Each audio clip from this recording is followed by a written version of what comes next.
Good morning once again. This is, what's today? Tuesday.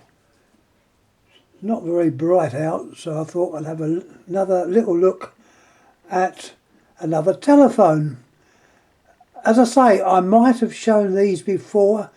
I'm not sure, to be quite honest. I've got quite a few. Anyhow, this will be a more in-depth job. Now, what we're looking at is another 706 type clone. It's actually an Ericsson's and the number is 1900A9. That's N1900A9, and that is on the underside of this plastic base. Now, I think this phone was probably made in the late 50s. I think probably before the 60s. If it is in the 60s, it would be the early part of the 60s. Can't find any dates, and so I'm not going to take the capacitor out because it might be written on there, but it's certainly nowhere else on this phone can I see a date. The layout is typical of the 706. You've got your twin coil bell, 500 ohms each, given a total of 1000 ohms, which is normal. You've got your normal connections at the back and strapping, which, having a close look at, looks like it's wired to the same as the 706. This one was obviously made for a private installation. You've got a button on there, transfer. What that transfer, I do not know, but there we are. It's got a button on a micro switch, transfer. Also, various parts have got part numbers, which are the Ericsson type numbers. The number of the bell is N1900A9. So that number should bring up this type of bell, which is obviously the same design as in the 706. Let's come across to this part. I've unplugged this. This is obviously the regulator. When it's plugged that way in, the regulator is in use. But when you plug the other one in, the regulator is not used. It's just used without the regulator. Well, that sounds a bit Irish, doesn't it? Not to worry. Anyhow, let's have another look at the other side. Here, you'll see the ballast or Beretta, whatever you like, is different to what you normally see. When I say different, it's not painted or coated. Clear glass. Now these are quite rare now. There's I see it's made by Hivac. Only takes a blinking, looking at the camera, Hivac. Hivac was actually a lamp maker, make miniature lamps in Bury St Edmunds, I believe.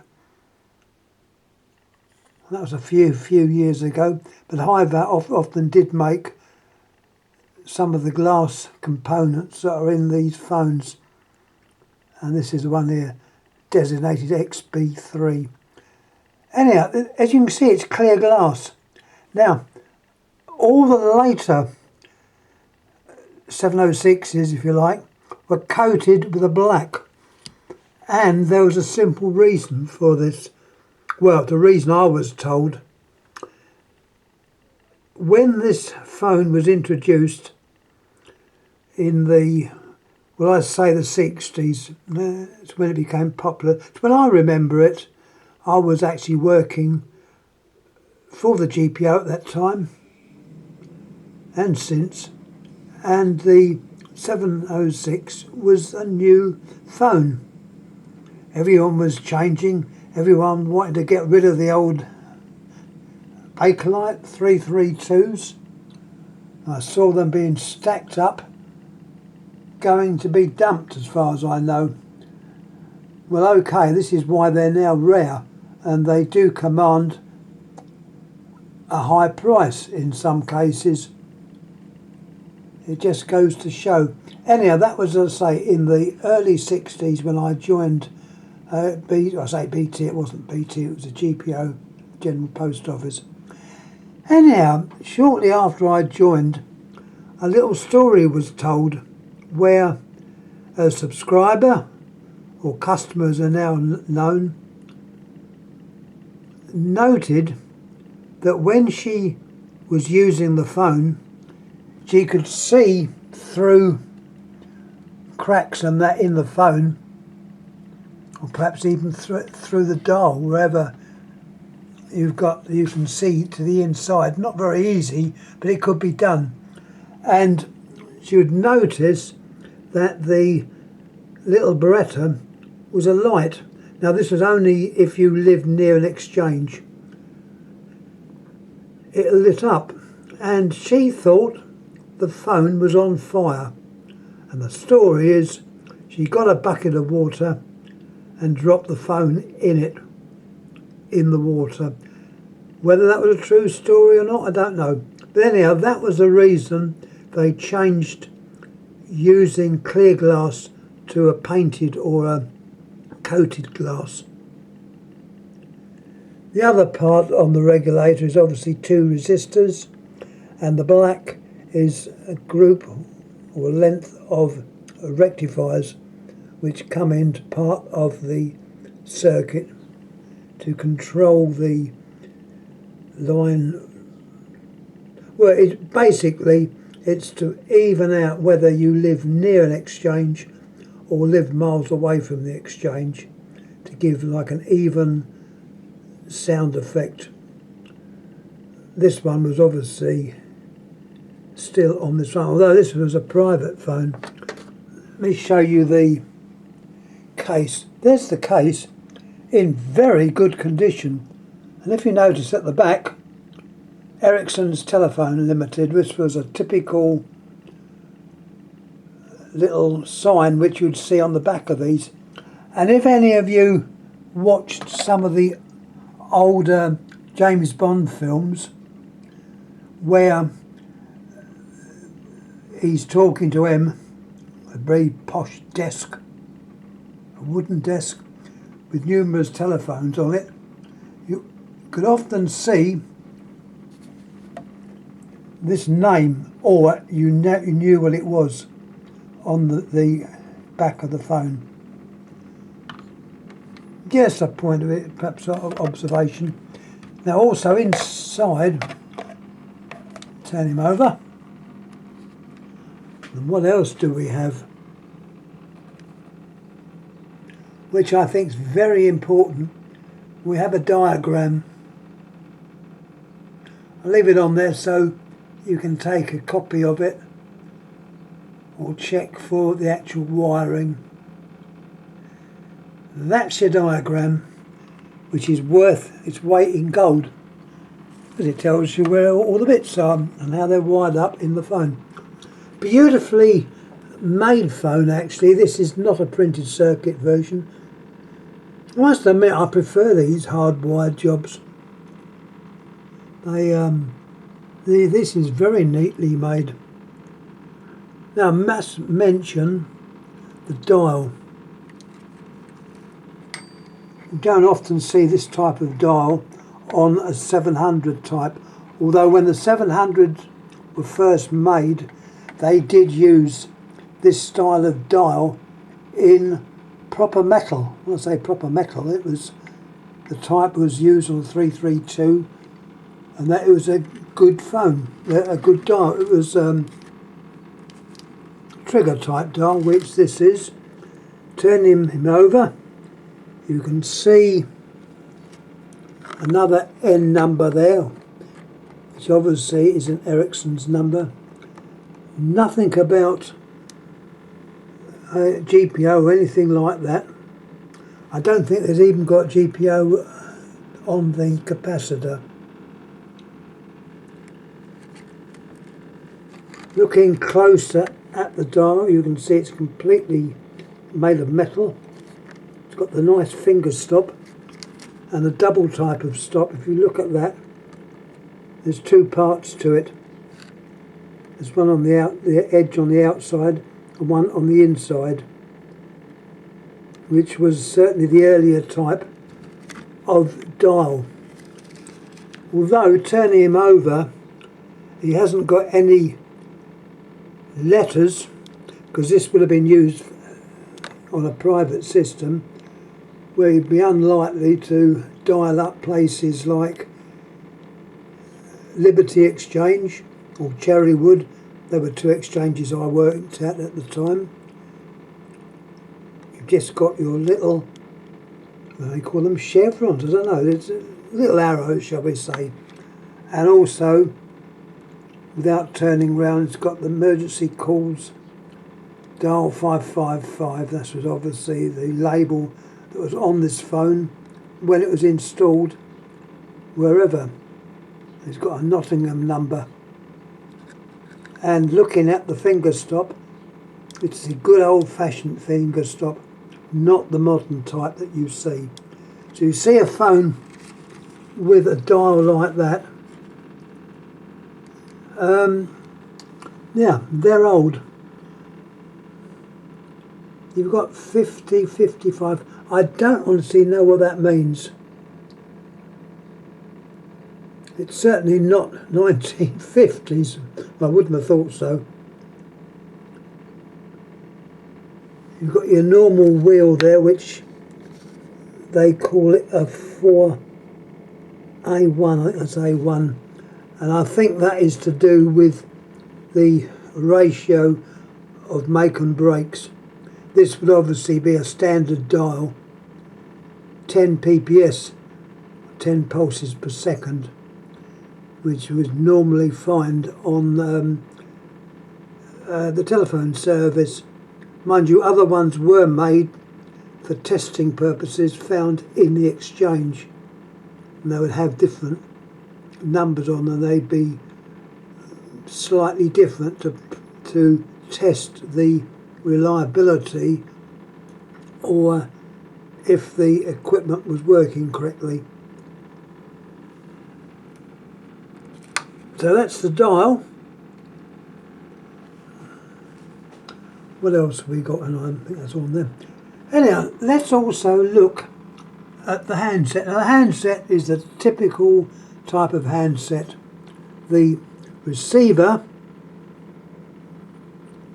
is the normal type you'd see on a 706. Once again, no date on it, being a private one for private. What's it? You've got, mind you, is that a date? 7/5. That could well be a date. Was that 7/3?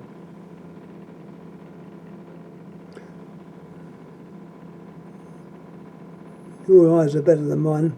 There is definitely, that looks like a date. So that was obviously replaced at some time. I think it's 76. So yeah, that is obviously a modern receiver. Now, on the other side, we've come across these before. This was a type that you'd find on a 332 and I believe on certain candlesticks. It's what I call the top hat version. I think they're quite a successful transmitter or microphone. And this is also the microphone you'd find on Indian phones, ITI phones, Indian Telephone Industries. and they obviously work very well. These are fixed with a screw and nut, or a nut. The ones on the 332 telephone used to have a little peg which this would slot into as it was placed into the handset. But there were, once again, there's no day on this, which seems to be the norm with this type of transmitter. Get it right in a minute. Anyway, I think that is more or less it. Thanks for watching. Any comments please make. I don't always get back, I know it's I try and answer the stuff in perhaps the next video I put up, perhaps being a bit lazy, but there we are. So we've had the Ericsson Telephone Limited. These were made up at Beeston, I believe, which I think is Nottingham. Someone will correct me on that if I'm wrong. And also, I hope you'll be able to see better. I've put another lamp up to intensify. I noticed some of my things haven't been that clear. My speech hasn't been that clear either. So hopefully you'll be able to understand what I'm saying. Thanks for watching. We will sort another phone out to put up, possibly another 700 type, or clone. They call these clones. But this one I would think is very similar to a standard 706. It looks very similar to me. I know it's got a nice dial on it, rather than those horrible plastic dials that are on the later versions. Although they did work, I prefer the metal dials. So I'm going to shut up now. I've been talking too long. Any questions please ask. Oh, one last thing. Now, I am not an expert on plastics. I want to know how you would know if the case is normal plastic or Diacon. I think it's called Diacon. This one I think maybe. There's no indications to say what they are. They've got a number there, EE1. I don't know what that means. But there's the case. It looks, I think it may be Diacron. It hasn't faded. It's in very good condition. I'd say this phone hasn't seen much use, or it's been on someone's desk. There's a little bit of wear on there where the handset's been put down. A slight bit of wear there, which you'd normally find. It hasn't been messed about with.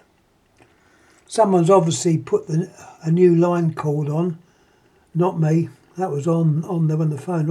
I can't even remember where I got this one from. It shows you that you pick up these things. Some have come off of eBay. A lot have come off the boot sales. Mind you, people now realise how these things are quite valuable. When the bubble will burst, I don't know. But I look at it, it is part of the collection and an investment. More interesting than stuffing money in the bank. Just another plug on Andy Shed, who gives a very interesting little talk on Sunday evenings, 6:30,